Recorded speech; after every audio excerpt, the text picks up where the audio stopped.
Hello and welcome to the Martin Perry Homestead, headquarters for the Powell-Liberty Historical Society. My name is Sherry Carmichael and I will be your guide today. As you approach the house on the front porch, you will find a sign that tells us that this home was established in 1889. Indeed, it was built for the marriage of Mary and Albert Martin, who are the first residents of this home. Following the Martins came the Perrys, Irwin and Mary Perry, in 1928. In 1986, the Powell-Liberty Historical Society was formed and became the owners of this house in 1987. Some things about the house.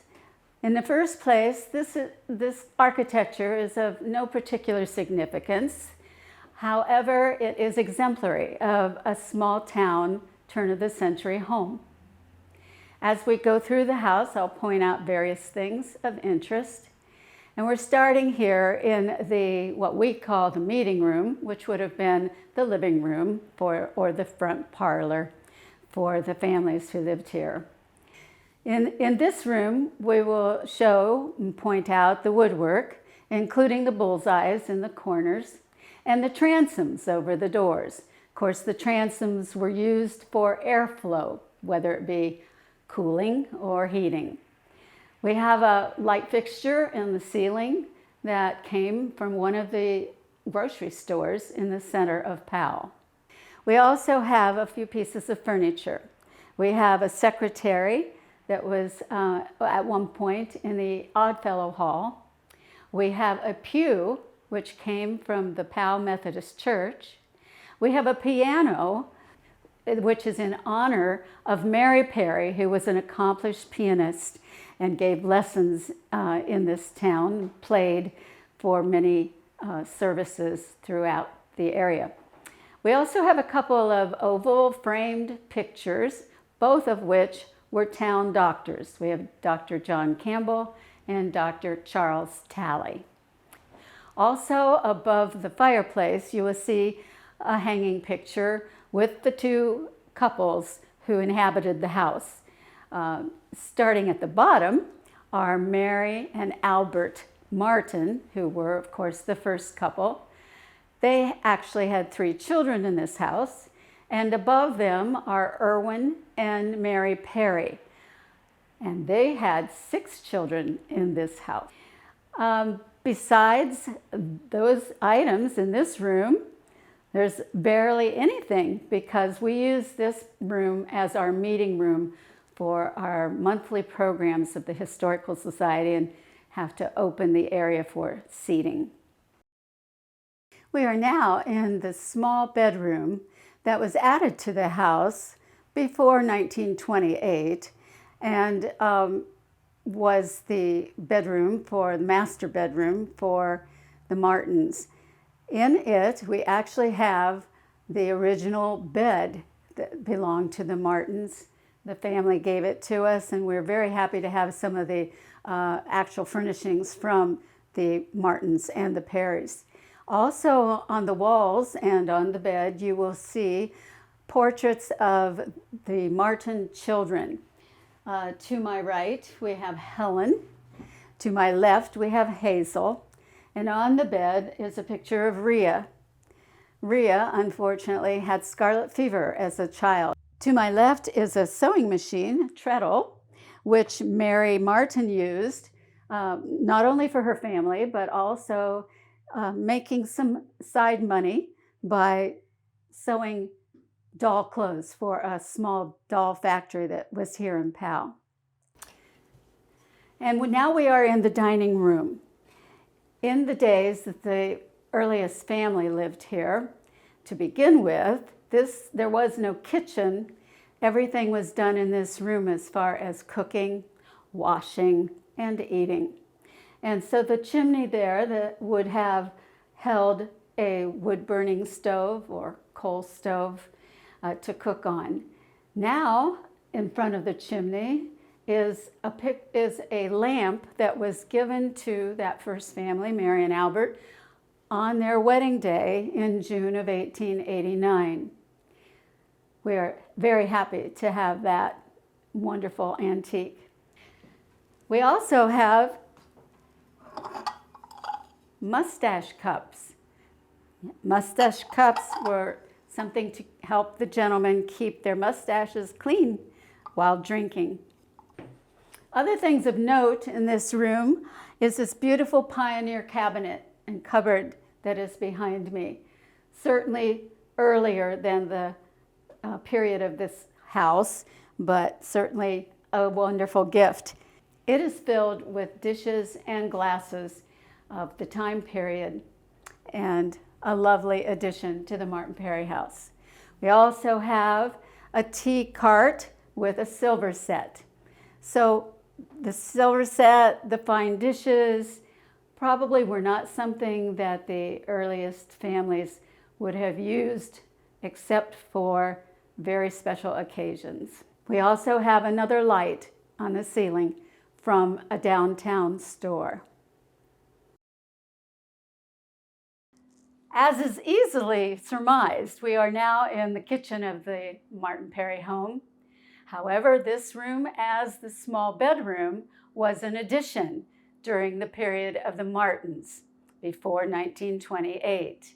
And as we look at the picture before you, it certainly does not look like an early kitchen with an electrified refrigerator with running water, with a stove and a microwave.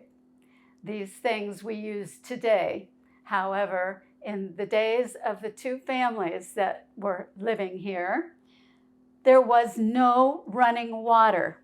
Not until 1960 did water piped in to this house arrive. The sink was here, where this one is, but it was accompanied by a pump, a hand pump. And out the side door to the east was a cistern. That was what supplied the water here.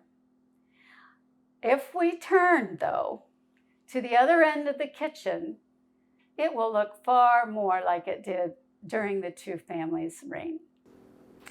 Here we are at the other end of the kitchen, where it now looks like the time period, the right time period.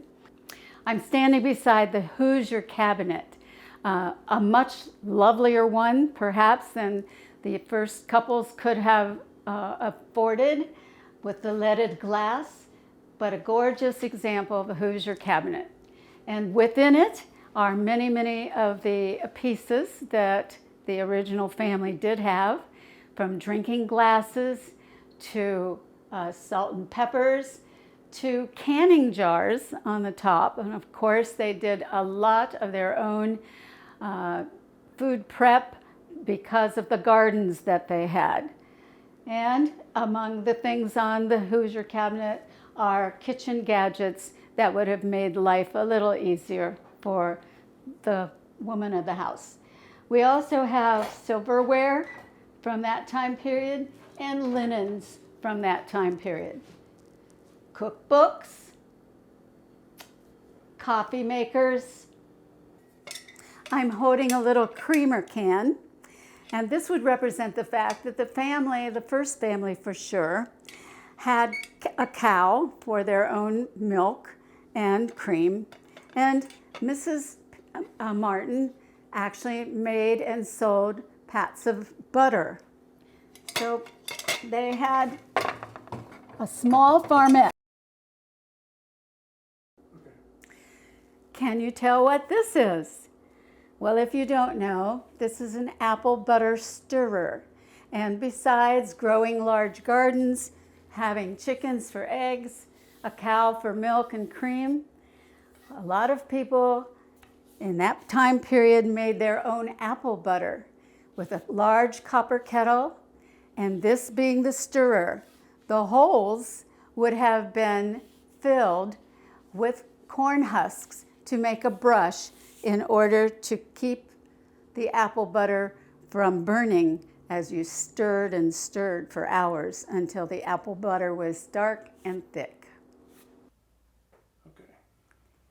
Before we leave the kitchen, looking out the east window, I want to point out the building very close to the side of the house, which was the coal shed, which has been nicely remodeled and will house some of our exhibits. We also will see beyond in the yard a small little building with a very lovely name of the privy, better known as the outhouse. Amazingly, the two families who lived here until 1979, from 1889 to 1979, never had an indoor toilet. And now we are in the pantry. What? The pantry? You say? It looks like a bathroom to me. And indeed, it has been turned into a bathroom. Because as we said before, the two families who lived here up until 1979 never had a bathroom in the house. They used the privy that we showed you earlier in the yard. But because the Historical Society friends were not in a mind to go outside to a privy, we did turn the pantry into a workable bathroom, for which we are all very happy. However, there are some unique things in this little room, and behind me is an old mirror, combs, tortoiseshell combs, and this wonderful invention, the curling iron, a crimper. This would have been laid on the stove to heat and then carefully used on the hair to make curls. We are now in the upstairs of the Martin Perry house in one of the bedrooms. We call this the Mulzer room. It has nothing to do with the Martins or the Perrys. However, the Mulzers, Mr. Hermann Mulzer and his wife, pictured here on the walls, came from Germany in the mid-1800s and took over an existing mill on the Olentangy River just south of the Powell Hill and Bridge. Mr. Mulzer was a wood carver. We see some examples of his carving in this room. This bed was hand carved by Mr. Mulzer. It is a gorgeous piece of artwork. We believe it to have been a canopy bed because of hardware in the corners. We also see another example with this mirror frame that he also hand carved. This room also shows some pictures of the mill that he ran. The mill flooded in 1913, was owned by other people after him, and eventually was torn down. This room also showcases a lot of clothing. We have several ladies' shoes. I want to show you the men's shoes that we have here. They are buttoned. This is a button hook that would have been used. Goes through the eyelet, grabs onto the button, and pulls it through to be dressed. It would take quite a long time, wouldn't it? We even have some fans. Some examples of our fans.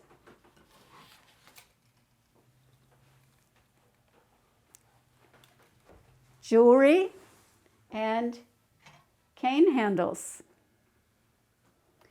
On the walls, in two different places, we have beautiful certificates of marriage with the calligraphy of that day. This one has pictures of the man and wife. This one only has the information. I have in my hands one of the three quilts that we show in this room. This one is called the Depression quilt. The reason we call it that is because this quilt was made during the Depression by the Ladies' Aid Society of the Methodist Church. They raffled it off to make money. In its pinwheels are the embroidered names of many of the peoples that lived in the town of Powell during the Depression. So this actually becomes somewhat of a census of the people who were living in Powell in those days. You might notice the lovely chamber pots in our bedrooms as well. We're now standing in the second bedroom upstairs, which we at the Historical Society have turned into our library. This is a very busy place on Wednesday mornings when the volunteers come to work. You also see lots of school items on the walls. We have both Powell and Hyatt's school information in our files and in our pictures. And we have decorated the walls with many senior class photos from the area. We also have a clock, a Seth Thomas clock that came from the Hyatt School. The globe from ceiling, the ceiling light globe, is also from Hyatt's School. We have a photo, a large photo on this wall that shows the 5 graduating students from the Powell High School, built and called the Monument on the Hill, graduating high school students in 1912.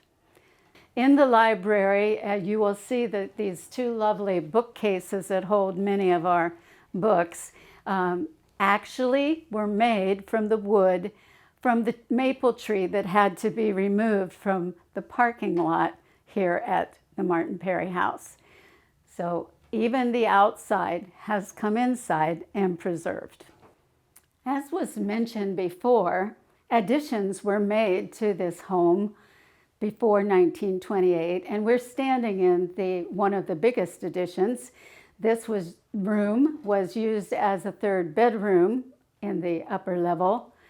However, we have turned it into the display room for many of our collections. Something that has not been mentioned yet was the vocation of the 2 gentlemen who owned this house. Albert Martin was the station agent on the Hocking Valley Railroad here in Powell. It had formerly been the Columbus-Toledo Railroad. Let me show you a few things that belong to Albert. Here we have proof that he was a station agent. We have his certificates. We have the key Morse that he clicked out the Morse code to send telegraphs at the railroad. We have his visor. We know that there was a passenger train at one point, and we know that the mail was picked up and delivered in bags at the railroad station. Going on to Mr. Perry, we know that he was an engineer who helped to build the O'Shaughnessy Dam. And in fact, we believe that is how he found this house for sale to buy and bring his family here back in 1928, after the dam had been built. So we have several things having to do with surveying that were Mr. Perry's, including photographs of other projects that he worked on. One of the items in the display room that is also much earlier than the home itself is this pioneer rope bed that was given to us with a feather tick.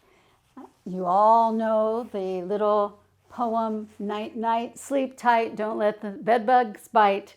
And we know that comes from the idea that each night the ropes needed to be tightened.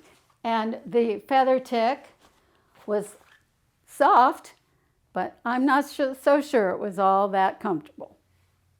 There are many household items Also displayed up here, we have the washboards, we have early vacuum cleaners, we have fans, old irons. We also, besides that, have some uniforms in this room. This happens to be from the Liberty Township Fire Department. Highlighted in our display this month happens to be local agriculture. Everything from sheep farms to fields being plowed, to blacksmiths, to swine and chickens, to apple farms, to dairy farms, to sugar shacks, including the Big Bear Farm that was a local grocery store for many years.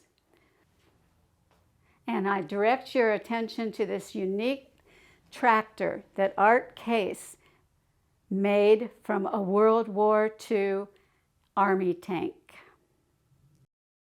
We also have a display of children's toys and games and books, several dolls and unique little toys like the first electrified stoves.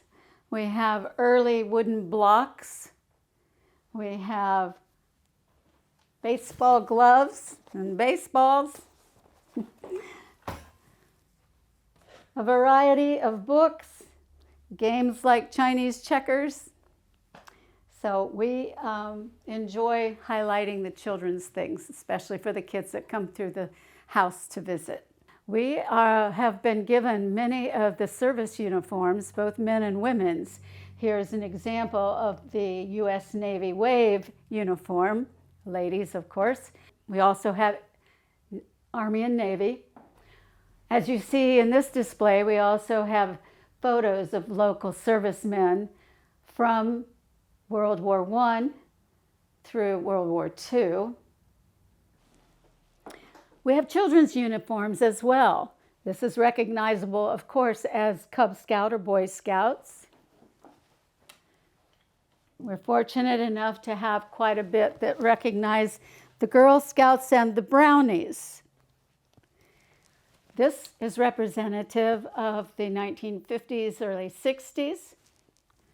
This belonged to that girl's mother early, probably in the 20s. And this is the hat. I teasingly say that this lady must have actually known Juliette Lowe. I'd like to direct your attention to these two photos on the wall. The gentleman there is the son of one of the earliest pioneers to come to the Olentangy River area and part of Liberty Township. His father was David Thomas, who owned a tavern where the very first Liberty Township trustees met. And James grew up here as David's son and married. His wife died, and looking for a new bride, he wrote to Ireland and arranged to have an Irish mail order bride. This is Bridget, his second wife, who came from Ireland to marry him. Just think how awful Ireland must have been in order for Bridget to be willing to come across the ocean and live with a man she'd never met nor known in her whole life. What a story.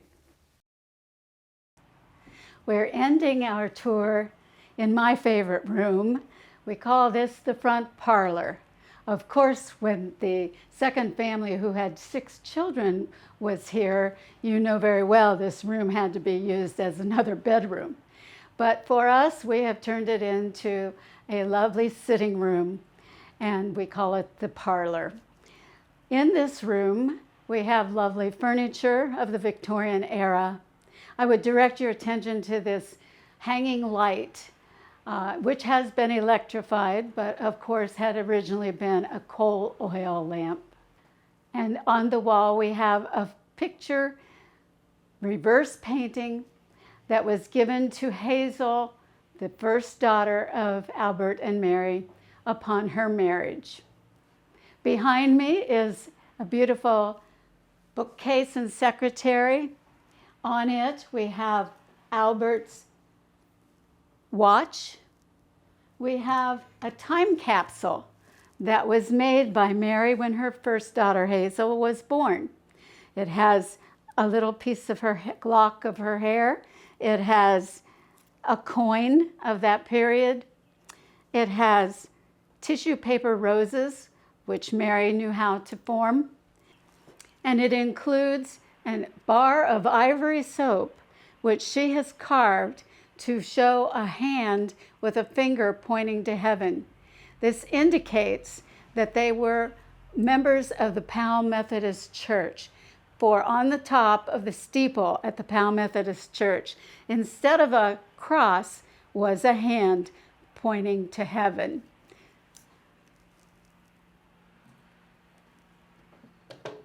Believe it or not, some people keep everything. And when we took ownership of this house, and we're going to be talking about Mary and Albert Martin, someone had saved a wedding invitation of June of 1889 for Albert and Mary. I'd like to show you this modern marble of Wurlitzer Victrola. This was bought by daughter Hazel at the time that she went to work, and brought lots of enjoyment to the family. The Wurlitzer Victrola.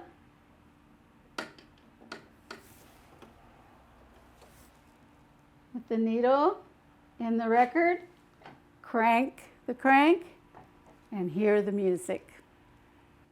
We hope you've enjoyed this tour of the Martin Perry House, headquarters of the Powell-Liberty Historical Society. We'd love to have you come and visit yourself someday. So for now, we'll say goodbye and good evening.